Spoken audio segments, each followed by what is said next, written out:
বুধবার সকাল কুষ্টিয়ার দৌলতপুর থেকে মাইক্রোবাসে করে স্ত্রী শাশুড়ি সহ ৬ জনকে নিয়ে নাটোরে আত্মীয়ের বাড়ি যাচ্ছিলেন জাহিদুল ইসলাম। পথে বনপাড়া হাটিকুমরুল এলাকায় একটি দ্রুত গতির ট্রাকের সঙ্গে মুখোমুখি সংঘর্ষ হয়। এতে দুমড়ে মুচড়ে যায় মাইক্রোবাসটি। ঘটনাস্থলে প্রাণ যায় মাইক্রোবাস চালকের। প্রাণ হারান যাত্রী জাহিদুল ও তার স্ত্রী সহ ৫ জন। গুরুতর আহত অবস্থায় আরও ২ জনকে নেওয়া হয় বড়াইগ্রাম স্বাস্থ্য কমপ্লেক্সে। সেখানেই একজনের মৃত্যু হয়। এ সময় আশঙ্কাজনক আরও একজনকে পাঠানো হয় রাজশাহী মেডিকেল কলেজ হাসপাতালে। তবে শেষ পর্যন্ত বাঁচানো যায়নি তাকেও।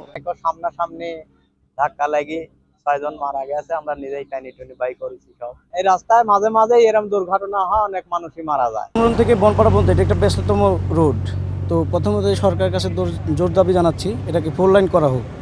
আর দ্বিতীয়ত সবাইকে সতর্কভাবে চলা উচিত। পুলিশ বলছে মাইক্রোবাসটি নিজ লেনে থাকলেও দ্রুতগতির ট্রাকটি আসে বিপরীত লেন ধরে। এ কারণেই ঘটে এত বড় দুর্ঘটনা। পরে ট্রাকটি জব্দ করে পুলিশ। তবে পালিয়েছে চালক ও তার সহকারী।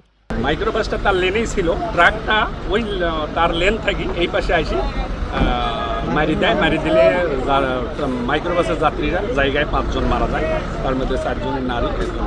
তো আমরা যতটুকু জেনেছি যে মাইক্রোবাসের ভিতর ৮ জন যাত্রী ছিলেন।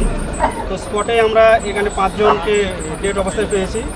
এই ৫ জনের মধ্যে আপনার ৪ জন মহিলা, ১ জন পুরুষ।